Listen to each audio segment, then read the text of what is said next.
ఉదయం చదువుకున్న ఫిలిప్పీలకు రాసిన పత్రికలోనే కొన్ని మాటలు చదువుకుందాం. అపోస్తలుడైన పౌలు ఫిలిప్పీలకు రాసిన పత్రిక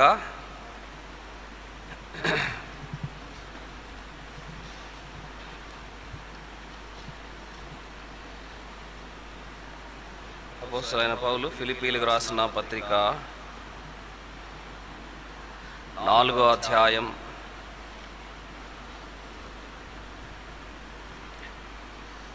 3వ వచనం అందరం చదువుదాం.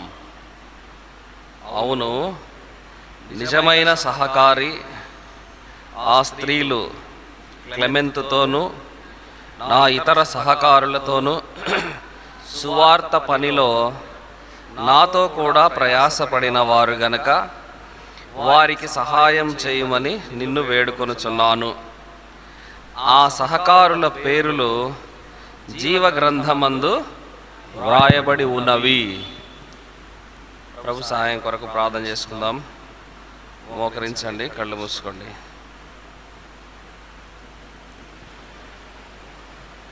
ప్రేమగల తండ్రి, యేసు ప్రభు వారి సర్వశక్తి కలిగిన నామములో మీకు ఎంతో వందనాలు, స్తోత్రాలు చెల్లిస్తున్నాం. యవనస్తుల మీటింగ్లో ప్రభు ఇంతవరకు మీ సన్నిధి తోడుగా ఉంచి పాటల ద్వారా నిన్ను గణపరచడానికి చేసిన మేలు కొరకే వందనాలు. మీ బిడ్డలు ప్రభువా కొత్త పాటలు నేర్చుకొని కృత కీర్తనతో నిన్ను ఆరాధించి మహింపరచినట్లుగా వారిలో ఆశను ఆసక్తిని మీరే పుట్టించమని ప్రార్థిస్తున్నాం. వచ్చిన బిడ్డలను బట్టి వందనాలు. ఇంకా రాకుండా ఇళ్లలో ఉన్నవారు, ఆన్లైన్లో చూస్తున్న బిడ్డలందరినీ కూడా నీ వాక్యం వైపు దృష్టి మరల్చమని ఈ కొంత సమయం ప్రభా దీవెనకరంగా చేయవలసింది కోరుకుంటూ నన్ను పూర్తిగా మీ సిలువచాటును మరుగుపరచమని మాట్లాడవని యేసు ప్రభు వారి పరిశుద్ధమైన నామంలో స్తుతించి ప్రార్థిస్తున్నాం తండ్రి, ఆమెన్.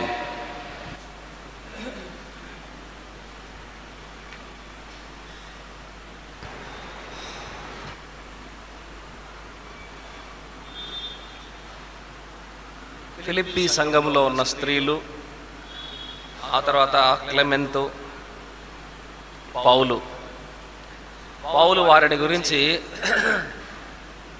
వారు ఎంతో ప్రయాసపడిన వారు,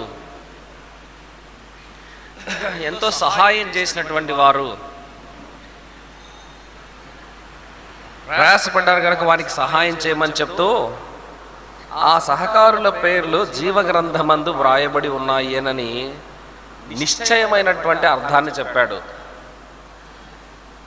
పౌలుకు సహకరించినటువంటి వారి పేర్లు జీవగ్రంథంలో ఉండడం, నీ పేరు జీవగ్రంథంలో రాయబడాలి, నా పేరు జీవగ్రంథంలో ఉండాలి. మనం దేవుని మందిరానికి వచ్చి వాక్యం విని నచ్చితే బాగుందని, నచ్చకపోతే బాగాలేదని కామెంట్లు చేసుకుంటూ లేదా కాంప్లిమెంట్లు ఇచ్చుకుంటూ వెళ్ళిపోయేదానికి మనం రాలేదు. అది అర్థం చేసుకోవాలి. దానివల్ల ఏమి యవనస్తులకి ఎస్పెషల్లీ నేను చెప్పేది దేవుని ప్రేమను బట్టి, నీ పేరు జీవగ్రంథంలో ఉందా? గొర్రెపిల్ల జీవగ్రంథంలో ఎవరి పేరైతే రాయబడినట్టు కనబడదో వారిని అందరినీ తీసుకెళ్ళి ఎక్కడేయాలి? మండే గుండంలో, అగ్నిగుండంలో వేసేయాలి. అక్కడంతా కాలిపోవాలి. వాళ్ళు యుగ యుగాలు మండుతూనే ఉండాలి. వాళ్ళు యేసు ప్రభువుని ఇంకా సొంత రక్షకుడుగా అంగీకరించకుండా, దేవుని నమ్మకుండా, దేవుని వాక్యాన్ని జడ్జిమెంట్ చేసే స్థితిలో యవనస్తులు ఉండకూడదు. నువ్వు దేవుని నమ్మాలి, దేవుని కోసం ప్రయాసపడాలి, అసలు దేవుడు ఏంటో తెలుసుకునే ప్రయత్నం చేయాలి. బలవంతం లేదు, బాధింపు అంతకంటే లేదు. పూర్తిగా నీ ఇష్టం మీద ఆధారపడి ఉంటుంది. నీ కోసం ప్రాణం పెట్టిన యేసు ప్రభు, నువ్వు ఆయనను నమ్మి ఆయన దగ్గరకు రావాలని, ఆయన మనసు ఏంటో తెలుసుకోవాలని, ఆయన్ని ఆరాధించాలని, ఆయన మార్గంలో నువ్వు నడిచి ఆయన సమరూపంలో మార్చబడాలని దేవుని యొక్క ఆశ, ఇష్టం. ఇప్పుడు నీ పేరు జీవగ్రంథంలో ఉందా? ఎవరి పేరు జీవగ్రంథంలో రాస్తాడు చెప్పండి? ఎవరి పేరు జీవగ్రంథంలో రాస్తాడు? ఓటర్ లిస్టులో కదా పేర్లు 18 ఏళ్ళు నిండిపోతే వరుసగా అందరి పేర్లు రాసేస్తారు కదండి. రాస్తారా? 18 ఏళ్ళు నిండితే మన పేర్లన్నీ ఎక్కడ ఉంటాయి? ఎక్కడుంటాయమ్మా? ఎక్కడుంటాయి బాబు చెప్పండి. 18 ఏళ్ళు నిండితే ఎక్కడుంటాయి మన పేరు? ఓటర్ల జాబితాలో ఉంటుంది. మామూలుగా అయితే స్కూల్లోనో లేకపోతే అంగన్వాడీలోనో ఎక్కడో ఒక చోట మనం పుట్టిన వెంటనే వచ్చి మన పేరు రికార్డ్ చేస్తారు కదా. సో మన పేరు రికార్డ్ రాదు. పేరు నమోదు కార్యక్రమం బైబిల్లో చాలా చక్కగా ఉంది. యేసు ప్రభు పుట్టిన తర్వాత కూడా వాళ్ళ అమ్మా నాన్నలు వెళ్ళి పేరు రాయించారా లేదా? రాయించారా లేదా? తెలుసా తెలియదా చెప్పండి. ఊరికే వినేసి ఉపయోగం లేదు. రాయించారా పేరు అమ్మా నాన్నలు? వాళ్ళు రాయించారు తిన్నగా పేరు. అందరి పేర్లు ఉంటాయి. అంటే భూమి మీద నీ పేరు రికార్డులో ఉంది. మరి పరలోకంలో కూడా ఒక రికార్డు ఉంది, జీవగ్రంథం అంటారు దాన్ని. గొర్రెపిల్ల జీవగ్రంథం. గొర్రెపిల్ల జీవగ్రంథంలో నీ పేరు ఉందా? ఎవరి పేరును జీవగ్రంథంలో రాస్తారు? యేసు ప్రభు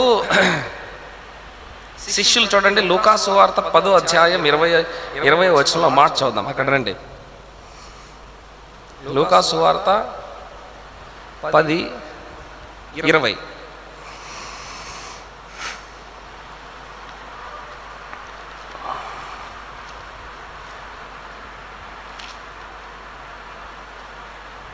చదవండి.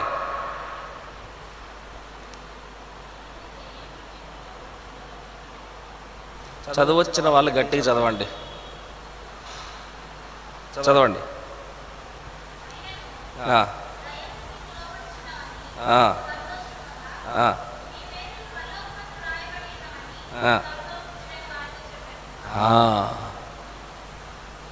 దయ్యాలు విని వణుకుచూ ఉన్నాయి యేసుప్రభు శిష్యులు అంటే. ఎందుకంటే యేసుప్రభు దగ్గర ఉన్నారు కదా, ఆయన శక్తి వీళ్ళకు ఉన్నట్టు. వాళ్ళ పేరు చెప్పంగానే వణికిపోయినాయి దయ్యాలు. అర్రే మా పేరు చెప్తానే దయ్యాలు వణికిపోయినాయి. వీళ్ళ కొమ్ములు వచ్చినాయి బాగా. ఏమనుకుంటున్నారు మేమంటే యేసుప్రభు శిష్యులం మేము అనగానే, అసలు తెలియంగానే దయ్యాలు ఏమైపోయినాయి? విని వణుకుచున్నాయి, లోబడుచున్నాయని చెప్పి దాన్ని బట్టి చెప్పలేని సంతోషం వచ్చేసింది శిష్యులకు. ప్రభు దగ్గరికి వచ్చినారు, అదే చెప్పినారు, అయ్యా నీ పేరు చెప్పంగానే దయ్యాలు విని వణికిపోతున్నాయి స్వామి. అర్రే దేవుడు అన్నాడు. వాళ్ళు ఏమని అన్నాడు చూడండి, మీ పేర్లు పరలోకమందు వ్రాయబడి ఉన్నవని సంతోషించుడి. సంతోషం ఎందులో ఉందా తెలుసా?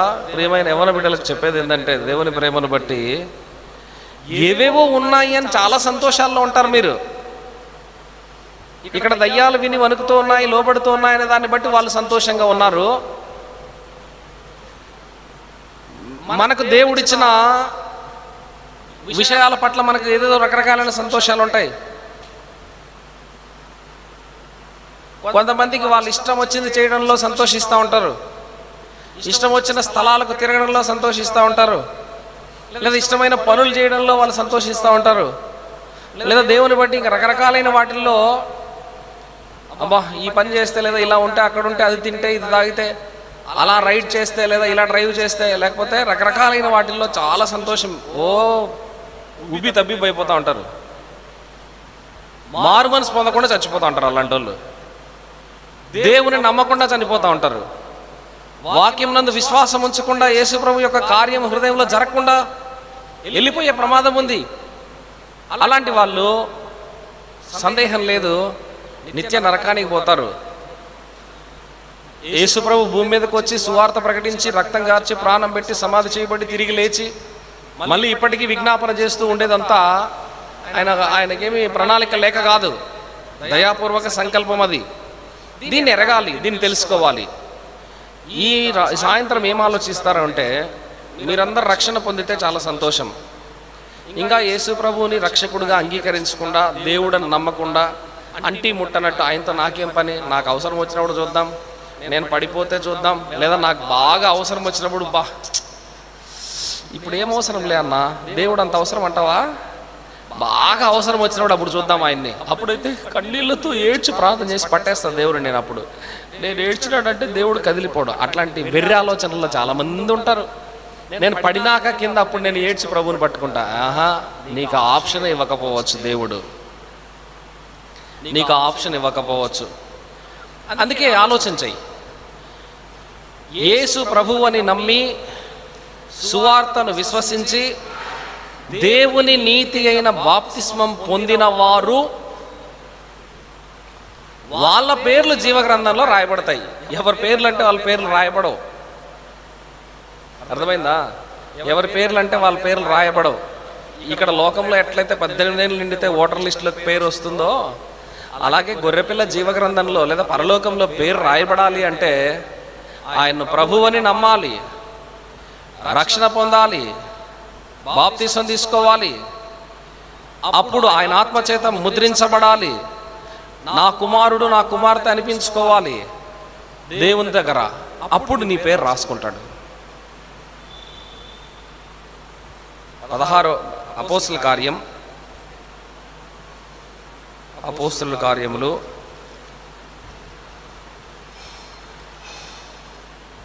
16వ అధ్యాయం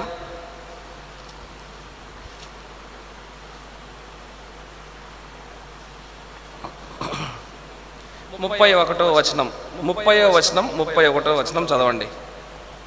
వారిని వెలుపలికి తీసుకుని వచ్చి, అయ్యలారా, రక్షణ పొందుటకు నేనేం చేయవలెనను? నీకే ప్రశ్న ఇది, నీకే ప్రశ్న. ఇంకా రక్షణ పొందలేదు అనుకో, నువ్వు ఇంకా రక్షణ పొందకపోతే నువ్వు అనుకో, యేసయ్యా రక్షణ పొందటానికి నేనేం చేయాలి అనుకోండి. అందరు అలాగా అనుకున్నారా అనుకోలేదా? యేసు ప్రభువా రక్షణ పొందటానికి నేనేం చేయాలి?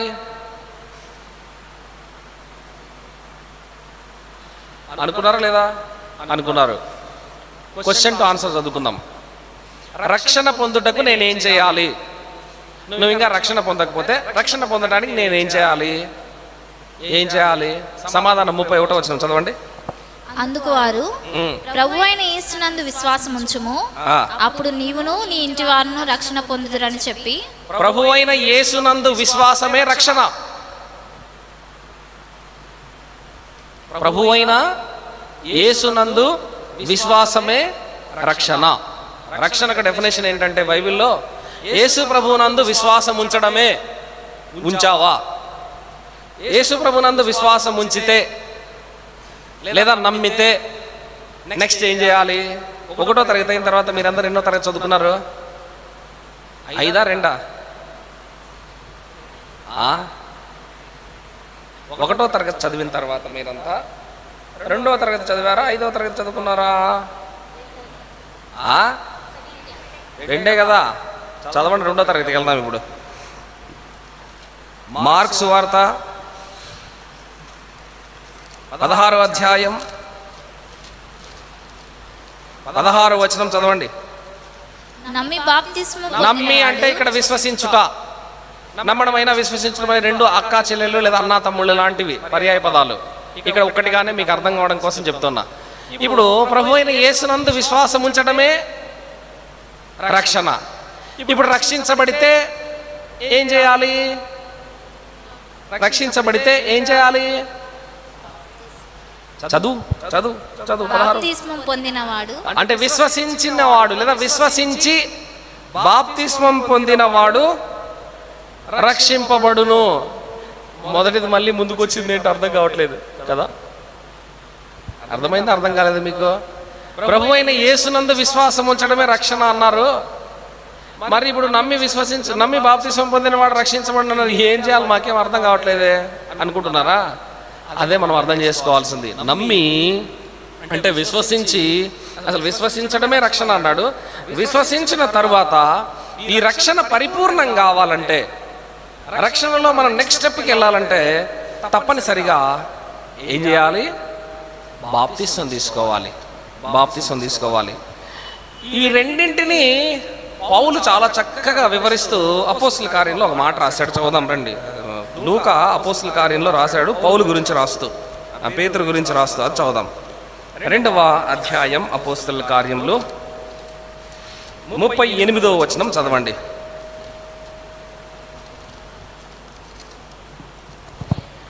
పేతురు, మీరు మారుమనసు పొంది పాప క్షమాపణ నిమిత్తం ప్రతివాడు యేసుక్రీస్తు నామమున బాప్తిస్మం పొందుడి. ఇప్పుడు బాప్తిస్మం పొందటం కంటే ముందు ఇంకో 2 మాటలు చెప్పాడు. ఏంటవి? మారు మనస్సు, పాప క్షమాపణ. ఇది మొదటికి రావాలి. మారు మనస్సు, పాప క్షమాపణ పొందిన వారే యేసు ప్రభునందు విశ్వాసం ఉంచుతారు. యేసు ప్రభునందు విశ్వాసం ఉంచి లేదా నమ్మి బాప్తిస్వం పొందిన వారే రక్షించబడతారు. ఏది ముందు ఏది వెనక అని బాధపడని అవసరంలా. సింపుల్గా చెప్పాలంటే మొట్టమొదట మనలో జరిగే కార్యం పాప క్షమాపణ. మొట్టమొదట ప్రతి వ్యక్తిలో జరిగేది పాప క్షమాపణ. ఇప్పుడు నువ్వు పాపివి అని దేవుడు వాక్యం ద్వారా నీకు తెలియజేసినప్పుడు నువ్వు ఒప్పుకొని నన్ను క్షమించు అని అడగాలనిపిస్తుంది నీకు. కాబట్టి మొట్టమొదటి స్టెప్ పాపాన్ని క్షమించమని నేను దేవుణ్ణి అడగాలి. నా పాపాలని క్షమించు అని నేను అడగాలి. అది అడగాలి, అడిగితేనే దేవుడు క్షమిస్తాడు. క్షమించిన తర్వాత నీకేం కలుగుతుందంటే మారు మనసు కలుగుతుంది. చూడండి, మీరు మారు మనసు పొంది పాప క్షమాపణ నిమిత్తం ప్రతివాడు యేసుక్రీస్తు నామమున. మారు మనసు పొందడం అంటే అది మన చేతుల్లో ఉండదు. మారు మనసు మన చేతిలో ఉండదు. నేను మనసు మార్చుకొని దేవుణ్ణి అడుగుతా అంటే నీ చేత కాదు అది. మరి ఎట్లయితుంది? రోమాపత్రిక చూడండి, రోమాపత్రిక 2వ అధ్యాయం 4వ వచనం. రోమాపత్రిక 2వ అధ్యాయం 4వ వచనం. దేవుని అనుగ్రహము మారు మనసు పొందుటకు నిన్ను ప్రేరేపించుచున్నది. చాలు. మారు మనసు పొందటానికి ఏం కావాలి? దేవుని అనుగ్రహం కావాలి. అందుకే దేవుని వాక్యం టైంపాస్. పిల్లలు జాగ్రత్తగా వినండి. మీకు వివరంగా చాలాసార్లు వినింటారు, చెప్పింటారు, మీరు వినరు. ఇప్పుడు చాలా జాగ్రత్తగా వినండి. దైవానుగ్రహం లేకపోతే ఏ వ్యక్తి కూడా మారు మనసు పొందడు. మారు మనసు పొందకపోతే ప్రభువా నేను పాపిని నన్ను క్షమించు అని అడగడు. అడగకపోతే విశ్వాసం రాదు. విశ్వాసం రాకపోతే బాప్తిసం తీసుకోడు. బాప్తిసం తీసుకోకపోతే రక్షించబడడు. రక్షణ లేకపోతే మన జీవితం వ్యర్థం. ఎన్ని ఉన్నా దేవుడిచ్చిన రక్షణ మనం పొంది దేవుని ఆరాధించకపోతే వ్యర్థం మన జీవితం. ఇదంతా జరిగితే అప్పుడు నీ పేరు రాస్తాడు జీవగ్రంథంలో, ఊరికే రాయడు. ఇప్పుడు మీరు 10th క్లాస్ అయిపోయిన తర్వాత ఇంటర్మీడియట్ చేరతారా? కాలేజీలో చేరారా? ఇంటర్ వాళ్ళు ఎవరన్నా ఉన్నారు ఇక్కడ? ఇంటర్మీడియట్ నువ్వు, ఇంకెవరున్నారు? లేరు. డిగ్రీ వాళ్ళు ఎవరన్నా ఉన్నారా? డిగ్రీ వాళ్ళు లేరు. పీజీ వాళ్ళు ఎవరన్నా ఉన్నారా? మీరేం చదువుకోవట్లేదా? అందరు ఉద్యోగాలు చేస్తున్నారా? ఏం చేస్తున్నారు? సిగ్గుపడకండి. మీరేం చదువుతున్నారో చెప్పండి. మీరు బీటెక్ చదువుతున్నారా లేదా డిగ్రీ చదువుతున్నారా? పీజీ ఏం చదువుతున్నారు? ఏదన్నా చదవండి. మీరు ఏమంటారు? డిగ్రీ కోర్స్ అయిపోయింది, పీజీకి వెళ్ళాలి. మీరు పీజీకి వెళ్ళాలంటే ఏం చేయాలి? మీరు పీజీ సెట్ రాయాలి కదా. పీజీ సెట్ ఎగ్జామ్ రాసిన తర్వాత ఏమవ్వాలి? పాస్ అవ్వాలి, క్వాలిఫై కావాలి, ర్యాంక్ తెచ్చుకోవాలి. తెచ్చుకున్న తర్వాత ఏం జరుగుతుంది? కౌన్సిలింగ్ జరుగుతుంది. ఎక్కడో ఒక చోట మీరు ఆప్షన్ పెడతారు. ఏదో ఒక యూనివర్సిటీలో లేదా మంచి కాలేజ్ వస్తుంది. వచ్చిన తర్వాత ఇదిగా పీజీ సెట్ రాసేసిన అది వచ్చింది ఇది వచ్చింది నన్ను చేర్చుకోండి అన్నారు అనుకోండి, నువ్వు గొర్రెవా అంటారు. నిన్ను ఫస్ట్ ఏమంటారు? గొర్రెవా అంటారు. ఫస్ట్ నిన్నేమడుగుతారు వాళ్ళు? నిన్ను అడగరేమి, ఒక లిస్ట్ ఉంటుంది అక్కడ. మీ డిగ్రీ మార్క్ షీట్ ఇవ్వండి, మీ టీసీ ఇవ్వండి, మీ ఆధార్ కార్డు ఇవ్వండి, మీ ఫోటో ఇవ్వండి, లేదా మీ సిగ్నేచరు, లేదా మీ క్యాస్ట్, మీ ఇన్కమ్ సర్టిఫికెట్, మీ పేరెంటల్ ఇన్కమ్ ఎన్ని ఉన్నాయో మొత్తం అన్నీ అడుగుతారు. ఇవన్నీ అడిగిన తర్వాత అప్పుడు ఆ యూనివర్సిటీ నామినల్ రోల్లో నీ పేరు రాస్తారు. పిచ్చి పిచ్చిగా రాయరు. అర్థమవుతుందా? ఒక అంటే అనకూడదు, తాత్కాలికంగా ఒక చదివేటటువంటి ఒక విశ్వవిద్యాలయమో లేదా ఒక డిగ్రీ కాలేజో ఒక ఇంజనీరింగ్ కాలేజీలో పేరు రాయాలంటేనే ఇన్ని సబ్మిట్ చేయాలి మనం. అర్థమవుతుందో చెప్పేది? మరి జీవగ్రంథంలో నీ పేరు రాయాలంటే నువ్వు ఎన్ని సబ్మిట్ చేయాలి? నువ్వు మారు మనసు పొందాలి, పాపక్షమాపణ పొందాలి, దేవుణ్ణి అడగాలి, బాప్తిసం తీసుకోవాలి, ఆత్మచేత ముద్రించబడాలి. అప్పుడు నీ పేరు జీవగ్రంథంలో రాస్తాడు, ఊరికే రాయడు. అందుకనే ఎప్పుడు యవనస్తులు చాలా జాగ్రత్తగా గుర్తుపెట్టుకొని వినాలి. ఎప్పుడు ఈ లోకంలో మన యాత్ర ముగిసిపోతుందో తెలీదు. ఎప్పుడు ఎక్కడ ఎలా ఏ ప్రమాదం మనల్ని ముంచుకొచ్చి చంపుతుందో తెలీదు. కాబట్టి రక్షణ పొంది దేవుని మార్గంలో నడుస్తూ దేవుని బిడ్డగా చనిపోతే నిత్య రాజ్యం మనకు ఉంటుంది, పరలోకం ఉంటుంది. లేదు ఇష్టానుసారంగా తీరిపోయి మనం బ్రతికి ఏదో విధంగా చనిపోయినాం అనుకోండి, నిత్య నాశనము లేదా నరకం మనకు ఉంటుంది. ఏం డౌట్ లేదండి. ఇది ఒకటే గుర్తుపెట్టుకోండి. ఆ సహకారుల పేర్లు జీవగ్రంథమందు రాయబడి ఉన్నాయని పౌలు చెప్పాడు. నీ పేరు జీవగ్రంథంలో రాయబడి ఉంటే దేవుని నువ్వు ఆరాధించు. నా పేరు జీవగ్రంథంలో ఉంటే నేను దేవుణ్ణి ఆరాధిస్తా. కాబట్టి ఇవన్నీ సర్టిఫికేట్స్ అన్నమాట. పాప క్షమాపణ it's also one kind of certificate. మారు మనసు ఇదొక సర్టిఫికేట్. బాప్తిస్మం పొందావా అదొక సర్టిఫికేట్. ఇవన్నీ ఆత్మచేత ముద్రించబడ్డావా ఇవి సర్టిఫికేట్. ఇవి ఎలాంటి సర్టిఫికేట్స్ తెలుసా? ఇవి ఇన్విజిబుల్ సర్టిఫికేట్స్. మన డేటా అంతా ఇప్పుడు క్లౌడ్స్లో ఉంటుంది కదా. హార్డ్ కాపీలు ఎక్కడ ఉండవు, ప్రింటింగ్ బైబిల్ అలా ఉండవు. ఇప్పుడు క్లౌడ్స్లో ఉంటుంది మన డేటా అంతా, soft copy. In the same way నీ బాప్తిస్మం సర్టిఫికేట్ అది క్లౌడ్లో ఉంటుంది. ఇంత గొప్ప సాక్షి సమూహం మేఘం వల్లే మనల్ని ఆవరించి ఉన్నదన్న ఇదివరకు వచ్చినప్పుడు నేను ఈ వాక్యం జ్ఞాపకం చేశాను, మీకు గుర్తుందో లేదో. అలా క్లౌడ్స్లో మన బాప్తిస్మం సర్టిఫికేట్ ఉంటుంది, మారుమన సర్టిఫికేట్ ఉంటుంది, తర్వాత ఆత్మచేత ముద్రించబడిన సర్టిఫికేట్ ఉంటుంది, గొర్రెపిల్ల జీవగ్రంథంలో పేరు రాసినటువంటి ఆ సర్టిఫికేట్ ఉంటుంది. ఇవన్నీ ఉంటాయి. These are all invisible certificates. నీ పేరు జీవగ్రంథంలో రాయబడి ఉంటే దేవుని ఆరాధించు. ప్రభువా ఇంత కథ ఉందంటే, అవును మరి నువ్వు బడిలో చేరడానికే పెద్ద కథ ఉంది కదా, మరి పరలోకంలో చేరాలి, ఆయనతో పాటు నిత్యము యుగ యుగాలు బతకాలంటే ఇంకెంత పెద్ద కథ ఉంటుంది. ఇది యవనస్తులకి చాలా సిల్లీగా ఉంటుంది. సరే అన్న, మీరే కదలే, ఎవరు వచ్చినా ఎప్పుడు ఇదే పని, ఇంకేంలా మీకు మారు మనసు పొందండి, బాప్తిసం తీసుకోండి, ఏమంటారు పాపక్షమాపణ పొందండి, ఇదే చెప్తా ఉంటారు. ఇంక వేరే ఏం మాటలు లేవా బైబిల్లో అంటే? ఉండవు. ఉంటాయా? ఇవే ఉంటాయి. నువ్వు మారు మనసు పొందేదాకా ఇదే వస్తుంది, నువ్వు రక్షణ పొందేదాకా ఇదే వస్తుంది, నువ్వు ఆత్మచేత ముద్రించబడి బాప్తిసం తీసుకునేదాకా ఇదే వస్తుంది. కాబట్టి దేవుని ఆరాధిద్దాం. ఎందుకు? నా పేరు గొర్రెపిల్ల జీవగ్రంథంలో రాయబడి ఉంది. రాయబడకపోతే ఏమవుతుంది? చదవండి ప్రకటన గ్రంథం. ఇప్పుడు దేవుని గొర్రెపిల్ల లేదా పరలోకంలో పేరు రాయకపోతే ఏమవుతుంది?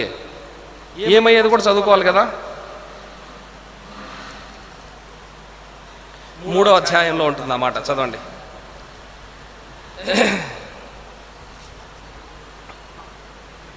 ఎవని పేరైనను జీవగ్రంథమందు ఎన్నో వచనంలో ఉంది, రాయబడనట్టు కనబడిన వారిని మండు గుండములో పడవేసెదరు. అక్కడ ఏడవడం, పండ్లు కొరకడం అంతా ఉంటుంది. తీసిన వాళ్ళకి ఎవరికైనా దొరికితే చదవండి. ఎవని పేరైనను ఎక్కడుంది? మధ్య వెతకండి.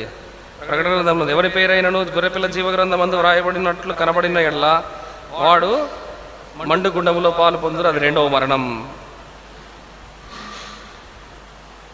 కాబట్టి గొర్రెపిల్ల జీవగ్రంథంలో కనుక మన పేరు రాయకపోతే మనకు నిత్య నరకం తప్పదు, తప్పనిసరిగా ఉంటుంది. చూపిస్తానండి మీకు.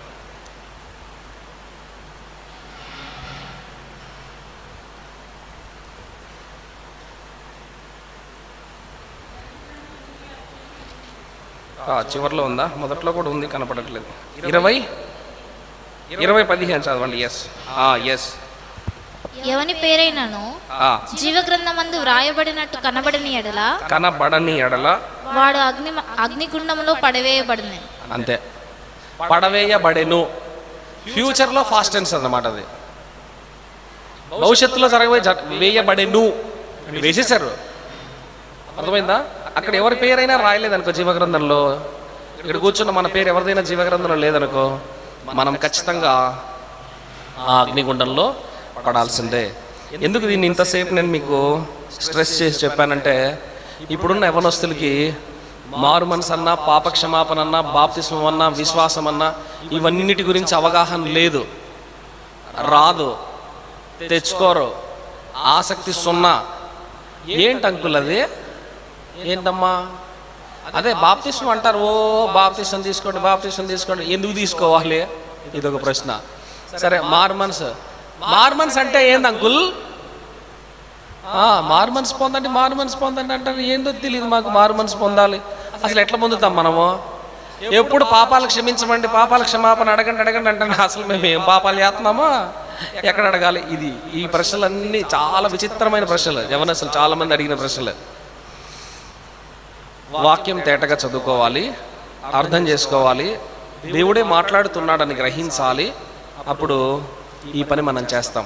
యేసు ప్రభు నా పేరు జీవగ్రంథంలో రాసుకున్నాడు, నేను ఇప్పుడు చనిపోయినా పరలోక రాజ్యంలో ఉంటా, ఈ నిశ్చయిత కావాలి. అది ఉన్న వాళ్ళు ఆరాధించండి. సమయం 4:30 అయింది. అప్పుడే చెప్పమంటారా ఆపేయమంటారా? చూడండి, అందరికీ ఆవులింతలు వస్తున్నాయి, నిద్ర వచ్చేస్తుంది బాగా.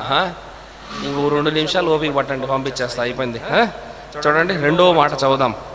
ఏమండి, రండి. ఫిలిప్పీయులకు రాసిన పత్రిక 4వ అధ్యాయం 13వ వచనం చదవండి. 4వ అధ్యాయం 13వ వచనం చదవండి. నన్ను బలపరచువాని యందే నేను సమస్తమును చేయగలను. ఇంత అద్భుతమైన మాట అంటే, నన్ను బలపరచువాని యందే నేను సమస్తము చేయగలను. యోహాను రాసిన మొదటి పత్రిక 2వ అధ్యాయంలో చెప్తాడు కదా, యవనస్తులారా మీరు, చెప్పండి, యవనస్తులారా మీరు బలవంతులు, దుష్టుని జయించి ఉన్నారు, వాక్యం మీలో నిలిచి ఉంది అన్నాడు. వాక్యం నిలిస్తే బలంగా ఉంటాం, బలంగా ఉంటే శత్రువుని జయిస్తాం. ఎవరు బలపరుస్తారు? ఇట్లా దేవుడే బలపరుస్తాడు. ఎలా? ఆయన వాక్యం మనలో బలంగా వచ్చి చేరితే, వాక్యం మనలో బలంగా ఉంటే, కొలస్సీ 3:16 ప్రకారం సమృద్ధిగా వాక్యం మనలో ఉంటే అప్పుడు చాలా బలవంతులుగా ఉంటాం, శత్రువుని జయిస్తాము. అప్పుడు దేవుని బలం పొందిన మనుషులుగా ఈ లోకంలో బతుకుతాం. దేవుడు బలపరిచే మనుషులు ధన్యులు బాబు. మనం ఈ లోకంలో ఎంత బలహీనమైనా, ఎవరున్నా మనకు లేకపోయినా, దేవుడు ఆయన వాక్యం మనలో ఉంటే మనమే బలవంతులం. ఎస్పెషల్లీ యవనస్తులు. దేవుడు మిమ్మల్ని బలవంతులు అన్నాడు. నువ్వు వాక్యం చేత బలం పొందుతున్నావా? నన్ను బలపరచువాని యందే సమస్తము చేయగలనని పౌలు అన్నాడు. ఆయన ఎందుకు ఆరాధించాలంటే, ఆయన వాక్యము చేత నన్ను బలపరచువాడు. రెండవది, దేవుని ఎందుకు ఆరాధించాలంటే, నన్ను బలపరచువాడు. ఆయన నన్ను బలపరచువాడు. ఎప్పుడు? నా బలహీనతల్లో ఆయన వాక్యము నాకు ఇచ్చి, ఆయన వాక్యం నాలో నింపి, తద్వారా నాకు బలాన్ని కలుగజేసి అన్నిటినీ చేయడానికి ముందుకు తీసుకెళ్తున్నాడు. కాబట్టి ఆయన ఎవరు? నన్ను బలపరచువాడు. నీ ఫ్రెండ్స్ ఎవరు? నీ ఫ్రెండ్స్ ఎవరు? చాలా మంది లిస్ట్ ఉంటారు. వాళ్ళు ఏం చేస్తారు నిన్ను? చెప్పు, నీ ఫ్రెండ్స్ ఏం చేస్తారు నిన్ను? బలపరుస్తారా? చాలాసార్లు బలహీనపరుస్తారా? నీకున్న విశ్వాసాన్ని కూడా బలహీనపరిచేస్తారనమాట. కొంచెం ఏదన్నా ఆత్మీయ విషయాలు మాట్లాడినాడుకో, ఊరుకో, నీకు ఇలాంటి ఆలోచనలు రావటం ఏంటి అని చెప్పి బలహీనపరిచే మాటలన్నీ మాట్లాడతారు. చాలా రోషంగా మాట్లాడినామనుకో, మాట్లాడేది నువ్వేనా, నీకు ఇలాంటి ఆలోచనలు వస్తున్నాయి అని చెప్పి వెక్కిరిస్తాం. దేవుడు నన్ను బలపరచువాడు. Beautiful word. దేవుడు నిన్ను బలపరచువాడా? ఆరాధించు దేవుడిని. ఎన్నిసార్లు నిన్ను బలపరచలేదు? పొద్దున కూడా చదువుకున్నాం, సింహం వచ్చింది పౌలు దగ్గరికి, అయితే ఆయన నన్ను తప్పించి నన్ను బలపరచాను అని చదువుకున్నాం. తిమోతికి రాసిన మొదటి పత్రిక 2వ పత్రిక 3వ అధ్యాయంలో చివరిలో ఆయన బలపరచువాడు. రెండవది. 3వ చదవండి,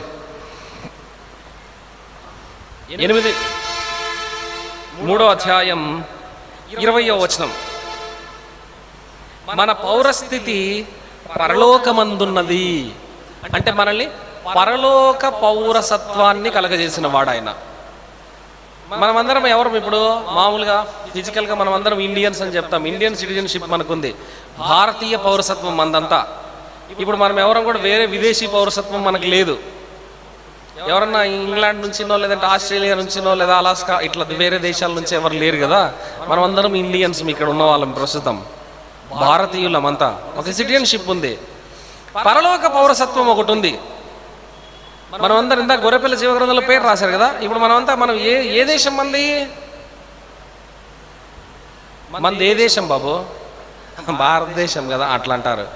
ఆ దేశం గురించి నేను మాట్లాడట్లా. ఏ దేశం మంది? మంది ఏ దేశం? పరదేశమా స్వదేశమా? ఇప్పుడు మనం ఉన్నది, మనం ఇప్పుడు ఉన్నది పరదేశమా స్వదేశమా? పరదేశమేనా? దావీదు అన్నాడు, మా పితరులందరి వలనే మేము భూమి మీద పరదేశులమును యాత్రికులం. అంటే ఇప్పుడు భూలోకం మనకు ఏ దేశంగా ఉంది? పరదేశంగా ఉంది. మనం ఏ దేశానికి పోవాలి? మనం ఏ దేశానికి పోవాలి అని ఆ స్వదేశాన్ని ఏమంటాం మనం? పరలోకము అంటాం. ఎంత చూడండి, పరలోకమందు మీ పేర్లు రాయబడి ఉన్నాయి అంటే భూమి మీద ఉన్న వాళ్ళకి అది పరలోకం కాబట్టి పరలోకం. ఈ భూమి లేదా ఈ భూలోకం మన స్వదేశం కాదు. చాలా మందికి ఈ భూమే స్వదేశం లాగా బతుకుతూ ఉంటారు. భూమి మీదనే స్థిరంగా బతికేయాలని అనుకుంటా ఉంటారు. ఎంత వెర్రి వాళ్ళు అనిపిస్తూ ఉంటుంది. మనము స్వదేశం మంది అక్కడ ఉంది. అక్కడున్న ఆ దేశంలో చూడండి, ఆ దేశం ఎట్లుంటుందో నీకు తెలీదు, నాకు తెలీదు, వాక్యంలో రాయబడిన సంగతులు తప్ప. అక్కడ మన కోసం ఒక ఇల్లు ఉంటుంది. తండ్రి అయిన దేవుని దగ్గర యేసుప్రభు వారు చాలా నివాసాలు ఉన్నాయి, నేను పోయి సిద్ధపరుస్తా మీకోసం స్థలం, మళ్ళీ వస్తా తీసుకెళ్తానన్నాడు. ఆ దేశంలో మన కోసం ఇల్లు కడుతున్నాడు. ఆ దేశంలో మనకు పౌరసత్వం ఉంది. ఆ దేశంలో మనం జీవించబోతాం. చూడండి, ఈ లోకంలో అన్ని కష్టాలే, బాధలే, మొత్తం అన్ని రకరకాలైన అన్యాయాలు, అక్రమాలు, అన్ని చాలా చెడు ఉంటుంది. పరలోకం ఎంత గొప్ప దేశం. అందుకే పరలోకము నా దేశం బ్యూటిఫుల్ సాంగ్ ఉంది కదా. కాబట్టి యవనస్తులు మనం ఏం ఆశ కలిగి ఉండాలంటే, ఈ భూమి నా స్వదేశం కాదు, నేను పరదేశంలో ఉన్నా, నా స్వదేశం అది, నేను అక్కడికి వెళ్ళాలి, నా జీవితం అటువైపుగా ఉండాలా, అక్కడ నేను చేరుకోవాలి. ప్రభు అన్నాడు మన పౌరస్థితి పరలోకమందు ఉంది. అంటే భూమి మీద ఉన్నప్పుడే మనకు దేవుడు పరలోక పౌరసత్వాన్ని ఇచ్చిన వాడు. పరలోకం నుండి వచ్చిన వాడే పరలోక పౌరసత్వాన్ని ఇవ్వగలడు. యేసే పరలోకం నుండి కిందికి దిగి వచ్చిన జీవాహారమైన దేవుడు. ఆయన తిని తాగేవాళ్ళు, రొట్టె ద్రాక్షారసంలో పాలు పొందేవాళ్ళు, ఆయన పాలి భాగస్థులు అవుతారు. ఒక దినం వస్తాడు ఆయన దేశానికి మనల్ని తీసుకెళ్ళిపోతాడు. అంటే మనం మన స్వదేశానికి ఆయనతో పాటు వెళ్ళిపోతాం. మూడవ దేవుని ఎందుకు ఆరాధించాలంటే, పరలోక పౌరసత్వాన్ని కలుగజేసిన దేవుడు. ఇప్పుడు అందరికీ చాలా కళలు ఉంటాయి. ప్రపంచంలో అత్యధిక పెద్ద దేశం కెనడా దేశం, విస్తారమైన వ్యవసాయ రంగం ఉంటుంది, ఇండస్ట్రీ ఉంటుంది, అవి ఉంటాయి, ఇవి ఉంటాయి. అక్కడ బతికితే చాలా బాగుంటుంది అనుకునే వాళ్ళు కొంతమందికి ఆశ. ఇంకొంతమందికి ఏముంటుంది, అట్లంతా ఏం లేదు బ్రదర్, పక్కన కిందికి కొంచెం వస్తే అమెరికా సంయుక్త రాష్ట్రాలు, యుఎస్ఏ ఉంటుంది. అది చాలా పెద్ద దేశము, చాలా ఏమంటారు డబ్బు ఉన్న దేశం, సంపద ఉన్న దేశం. విపరీతంగా నాశనం కూడా అయిపోవచ్చు. నాశనం అయిపోవచ్చా, బాగుపడచ్చా? అమెరికాకు పోయిన వాళ్ళు బాగుపడచ్చా, నాశనం అయిపోవచ్చా? బాగుపడచ్చు, నాశనం రెండూ కావచ్చు. ఏమైనా అయిపోవచ్చు, పాడు కావచ్చు, బాగవచ్చు. దేవుని భయం ఉండొచ్చు, లేకుండా తీరిపోవచ్చు. బ్రతకచ్చు, చావచ్చు, ఏమైనా జరగచ్చు. రెండూ జరుగుతాయి, ఒకటే జరుగుతుందని ఏం లేదు. అర్థమవుతుందా? కాబట్టి అట్లంతా ఎందుకులే బ్రదర్, మొత్తం నీళ్ళు చుట్టూ ఉండి ఒకటే దేశం ఆస్ట్రేలియా అట్లుంటే బాగుంటుంది. చుట్టూ సముద్రం ఉండి ఎప్పుడైనా సముద్రం 4 వైపుల ఒకసారి వచ్చింది అనుకోండి, అసలు మ్యాప్లో అది దేశమే కనపడకుండా వెళ్ళిపోవచ్చు. ఆస్ట్రేలియా దేశం, అక్కడ వెళ్ళిపోయి ఉందాం మనం అని అనుకున్నాం అనుకో. చూడండి, ఏ దేశమైనా సరే, ఎక్కడికి పోయినా, ఏ పౌరసత్వమైనా అపాయకరమైంది. ఎప్పుడు ఎక్కడ తుడిచిపెట్టుకుపోతుందో తెలియదు. అని నాకు ఒక్కొక్కసారి భయం వేస్తూ ఉంటుంది. భయం ఏం కాదు కానీ ఒక రకమైన సంతోషం కూడా అనిపిస్తూ ఉంటుంది. నేను అప్పుడప్పుడు రోషంగా దేవుని దగ్గర ప్రార్థన కూడా చేస్తూ ఉంటా. నువ్వు ఇట్లా కూడా చేస్తావా నన్ను మాత్రం అనకంటే, ప్రభువా మేము ఎట్లున్నామంటే ఇటుపక్క సముద్రము, అటుపక్క సముద్రము, కింద సముద్రము, పైన మాత్రం దేశాలన్నీ ఉన్నాయి. పొరపాటున ఈ నీళ్ళు ఇట్లా, ఆ నీళ్ళు ఇట్లా, కింద నీళ్ళు పైకి వచ్చినాయనుకో మా ఉనికి ఏంటి స్వామి అని. మీకు అర్థం కాలేదు కదా, భారతదేశం మ్యాప్లో ఎలా ఉంటుంది, ఒక చిన్న తోకలాగా ఉంటుంది ఇట్లా కిందకి. ఈ నీళ్ళు ఇలా వచ్చి, ఈ నీళ్ళు ఇలా వచ్చి, దక్షిణాన ఏం సముద్రము, హిందూ మహాసముద్రం పైకి ఇట్లా ఎగబాకి వచ్చిందనుకో ప్రపంచ పట్టణంలో ఉంటుందంటారా? మనం చాలా గొప్పగా చెప్పుకుంటాం కదా మా దేశం గొప్పదేనే. ఈ దేశానికి రూపురేఖలు లేకుండా దేవుడు చేయగలడు అనుకుంటే పరలోక దేశం మంది. అందుకే ఈ భూమి మీద ఉన్న దేశాలకి దెర్ ఇస్ నో సేఫ్టీ. అపాయం అలా పొంచుకొని ఉంది. ఎప్పుడు ఏ దేశాన్ని దేవుడు రూపురేఖలు లేకుండా చేయగలడు, ఆయన చేయగలడు. ఆయన అనుకుంటే ఎంతసేపు మొత్తం రూపురేఖలు లేకుండా చేయగలడు ఆయన. అమెరికా ఎప్పుడు కొలంబస్ వచ్చిన తర్వాత కానీ అమెరికా ఎవరు కనుక్కోలేకపోయినారు. అందాక భూమి మీదనే ఉంది, అది ఎక్కడ ఉందో తెలీదు. ఆ దేశం కనుక్కొని ఇవాళ ప్రపంచాన్ని శాసించే దేశం కాగలిగింది. అంతకుముందు ప్రపంచంలో ఆ దేశం అంటూ ఉందనే సంగతే తెలీదు. ఉన్న దేశాలు అడ్రస్ లేకుండా వెళ్ళిపోవచ్చు. అర్థమవుతుందా? కాబట్టి మన స్వదేశం పరదేశం, పరలోకమందు మన సిటిజన్షిప్ ఎక్కడుందంటే పరలోకంలో ఉంది. సో నీకు వీసా, ఇందాక చెప్పని చూసారా, రక్షణ, మారు మనసు, బాప్తిస్మము, ఆత్మచేత ముద్రణ, దేవుని చేత నడిపింపు, ఇవన్నీ these are all certificate, invisible certificates. ఇంకో రకం చెప్పాలంటే వీసాలు అన్నమాట. ఒక రకమైన వీసాలు, వాటిని సంపాదించుకోవాలి. ఇది మూడవది. ఇంక 2 చెప్పు ముగిస్తా, అయిపోయింది. చూడండి, 4వ అధ్యాయం 19వ వచనం చదవండి ఎవరైనా. కాగా దేవుడు తన ఐశ్వర్యము చొప్పున క్రీస్తు యేసునందు మహిమలో మీ ప్రతి అవసరమును తీర్చును. మహిమలో ప్రతి అవసరం తీర్చే దేవుడు. మహిమలో ఎలాగో తప్పకుండా తీర్స్తాడు, భూమి మీద కూడా. ఆ మాట చాలా ఇష్టం నాకు. ప్రతి అవసరం తీర్చే దేవుడు. యేసుప్రభు ఎవరు? యేసుప్రభు ఎవరు చెప్పండి. ఆయనకి ఏమని పేరు? ప్రతి అవసరమును తీర్చేది. కొన్నిసార్లు నీ అవసరం ఎవరు తీర్చలేకపోవచ్చు. మీ నాన్న తీర్చలేడు, మీ అమ్మ తీర్చలేదు, మీ అన్న తీర్చలేడు, మీకు ఇష్టమైన వ్యక్తులు తీర్చలేరు, మీ చదువు తీర్చలేదు, మీ ఉద్యోగం తీర్చలేదు, మీ ఎవరు తీర్చలేరు. అసలు నీ అవసరాన్ని దేవుడే తీరుస్తాడు. నీ అవసరం నీకే తెలుసు, తీర్చేది దేవుడే. ఆయన సమయంలో తీరుస్తాడు. అద్భుతమైన విషయం. నా అవసరం దేవునికే తెలుసు, నాకు తెలుసు, అది దేవుడే తీరుస్తాడు. నీకు కూడా అంతే, ఎవరికైనా అంతే. అవసరము తీర్చే దేవుడు. నీ అవసరాన్ని దేవునికే చెప్పు. ఇది ప్రార్థనకు సంకేతం. మా డాడీకి నేను అడిగిందే లేదు, మా నాన్న నేను అడక్క ముందే తెచ్చేస్తాను. కొంతమంది నేను ఏమడిగినా బాబాబీ ఇవ్వదని ఏడ్చేవాళ్ళు. మరి కొంతమంది ఇంకా నాన్న అయితే నేను నెల రోజుల నుంచి కాదు సంవత్సరం నుంచి మా డాడీని అడుగుతానే ఉన్నా, అసలు నన్ను వింటే కదా అసలు తెచ్చివాడు. ఏం చేయడు, ఏమైందో ఏమో, మా నాన్నకి ఏమన్నా అయిందా, ఏం అవ్వలేదు, తెచ్చిస్తాడు. కానీ ఈ అవసరాన్ని తీర్చేది దేవుడే. అవసరం తీర్చే దేవుడు. యేసుప్రభు ఎవరండి చెప్పండి? ఎవరు ఆయన? అవసరం తీర్చే దేవుడు. నా అవసరాలు తీర్చే దేవుడు. యవనస్తులు, ప్రభువా నా అవసరం తీర్చే దేవుడు నీవే, నేను నిన్ను ఆరాధిస్తూ ఉన్నా. లాస్ట్ 5వ చదవండి.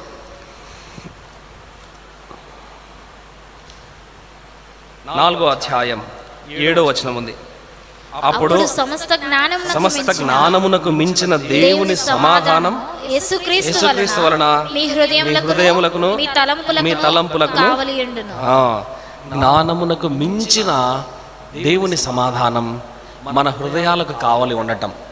మన హృదయాలు మనల్ని మోసం చేస్తాయి, మన తలంపులు కూడా బాగా మోసం చేస్తాయి. ఇక్కడే ఉంటావు, నీ తల ఇక్కడే ఉంటుంది, ఎక్కడెక్కడో తిరుగుతూ ఉంటుంది. అది నువ్వు ఇక్కడే ఉంటావు. ఎంతసేపు అన్నా వెళ్ళిపోవాలి కదా, మేము 4:30 అయిపోయింది, నీకంటే ఏం పని పాటలేదు చెప్తానే ఉంటావు, మాకేం పని లేదా ఏంటి, అంతే కదమ్మా, త్వరగా ముగించేస్తే వెళ్ళిపోతాం కదా అని తలలో పుట్టే ఆలోచన తలంపు అంటారు. ఈ తలంపు ఏమంటా ఉంటుంది? రకరకాలుగా చెప్తా ఉంటుంది. వెళ్ళిపో వెళ్ళిపో వెళ్ళిపో, ఇంకా ఎంతసేపు, రకరకాలుగా తల తిరుగుతూ ఉంటుంది. అలాగే ఇక్కడే ఉంటుంది, ప్రపంచమంతా తిరుగుతూ ఉంటుంది. అది తలకేం పనిలా, తిరగడమే. అందుకే కొంతమంది పాపం బాలేక ఏ చేద్దాం బ్రదర్, తల తిరుగుతానే ఉంది. తిరగకుండా మామూలుగా ఉండింది. ఇప్పుడు బాగున్నప్పుడు ఆలోచనలు తిరుగుతుంది, మామూలుగా రోగమో జబ్బు వచ్చినప్పుడు తల తిరుగుతానే ఉందని అంటారు. ఈ తలలో తిరిగేది దేనివల్ల? ఆలోచనల వల్ల. హృదయము చూడండి ఎంత బాగా చెప్పాడు. మీ తలంపులు మీ హృదయములకును మీ తలంపులకును కావలి ఉండును. అంటే ఆలోచనలని కూడా కావలి కాసే దేవుడు ఆయన. అర్థమవుతుందా? ఇష్టం వచ్చినట్లు ఆలోచిస్తారు, పిచ్చి పిచ్చిగా, భయం దిగులు లేకుండా. Be careful. నీ ఆలోచనలను కావలి కాస్తాడు, తలంపులను కావలి కాచే దేవుడు. ఆరాధించాలి, భయపడాలి. ఆరాధించాలి, భయపడాలి. ప్రభువా నా ఆలోచనలను కూడా నువ్వు కాపు కాసే దేవుడు, వాటిని కావలి కాస్తావు. నేను ఏం ఆలోచిస్తానో తెలుసు ఆయనకి. నా హృదయానికి తలంపులకు కావలి ఉంటాడు, కాపు కాస్తాడు ఆయన. ఇష్టం వచ్చినట్లు మనకేమి ఇష్టం అంటే, ప్రభువా నాకే అపాయం రాకుండా నన్ను కాపాడు ప్రభువా అంటారు. అంతవరకు బాగానే ఉంది. మరి తలంపులు, నువ్వు చేసే వెర్రాలోచనలను కూడా దేవుడు చూస్తాడు. దేని ద్వారా? సమస్త జ్ఞానమునకు మించిన దేవుని సమాధానం యేసుక్రీస్తు వలన మీ హృదయాలకు తలంపులకి కావలి ఉంటాడు. కావలి కాసే దేవుణ్ణి ఆరాధిద్దాం. అట్ ద సేమ్ టైం భయపడదాం. నా ఆలోచనలని కూడా కావలి కాస్తాడు. నేనేం ఆలోచిస్తున్నానో దాన్ని చూస్తూ ఉంటాడు. ఇది కనుక మనం తెలుసుకోగలిగితే ధన్యులం. యవనస్తులారా, ప్రభు ప్రేమను బట్టి మిమ్మల్ని హెచ్చరించేది ఏంటంటే, దేవుని ఆరాధించండి. మాటలను బట్టి భయపడవలసిన విషయాల్లో భయం అలవర్చుకోవాలి. ఈ 5 నేను వరుసగా ఒక మాట చెప్తా. మీరు యవనస్తులు తెలివైన వాళ్ళు, జ్ఞానం ఉన్న వాళ్ళు, చదువుకున్న వాళ్ళు కాబట్టి 1 minute వర్షిప్ కూడా చేయొచ్చు. అర్థమవుతుందా? 60 seconds 1 minute వర్షిప్ చేస్తే చాలా బాగుంటుంది. మీరు అందరు కూడా 10 minutesలో ఆరాధన చేయొచ్చు. 10 members ఒకే నిమిషం 10 మంది ఆరాధన చేయొచ్చు. మీరు వివేచన కలిగిన వారైతే, క్షుణ్ణంగా భక్తి కలిగి ఇష్టంగా దేవుని వాక్యం విన్న వాళ్ళైతే ఒక్క ముక్కలోనే 30 సెకండ్స్లో కూడా మీరు ఆరాధన చేసేయచ్చు. చెప్పండి, నెంబర్ 1 ఎందుకు దేవుని ఆరాధించాలి? జీవగ్రంథమందు పేరు రాసినందుకు. నెంబర్ 2 ఎందుకు దేవుని ఆరాధించాలి? గట్టి చెప్పండి. నన్ను బలపరిచే దేవుడు. నెంబర్ 3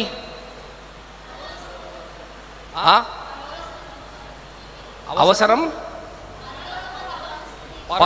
పరలోకపు పౌరసత్వాన్ని కలుగజేసిన దేవుడు, అంటే పరలోకపు సిటిజన్షిప్ ఇచ్చిన దేవుడు.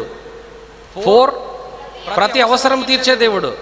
5 కావలి కాసే దేవుడు కదా, హృదయానికి తలంపులకు కావలి కాసే దేవుడు. ఆరాధన చేద్దాం. ఈ 5 మాటలే నీ ఇష్టం, 1 2. ప్రభువా, నా పేరు జీవగ్రంథంలో రాసే వందనాలు. ప్రభువా, నాకు పరలోక పౌరసత్వాన్ని ఇచ్చావు, నీకు వందనాలు. ప్రభువా, భూమి మీద పరలోకంలో నా ప్రతి అవసరము తీర్చే దేవుడు. ప్రభువా, నాకు సమాధానాన్ని ఇచ్చి నా ఆలోచనలకు తలంపులకి కావలి కాస్తూ ఉన్నావు, కాపు కాస్తూ ఉన్నావు, వందనాలు. ఏ ఒక్క మాట అయినా సరే 30 సెకండ్స్ లేదా 1 మినిట్ అట్లా ఆరాధన చేద్దాం. ప్రభు మనకు సహాయం చేయను గాక. అందరూ మోకరించండి, కళ్ళు మూసుకోండి. ఎక్కువసేపు మీరేం ఆరాధన చేసి అన్నీ మాకు మళ్ళీ చెప్పక్కర్లేదు. మీ హృదయపూర్వకంగా హృదయంలో నుండి వచ్చిన మాట దేవుని చెప్పు, దేవుడు ఎంతో సంతోషపడతాడు. అట్లా మోకరించుదాం, ఆరాధన చేద్దాం. దయచేసి మోకరించండి యవనస్తులు. ఒక్కొక్కరు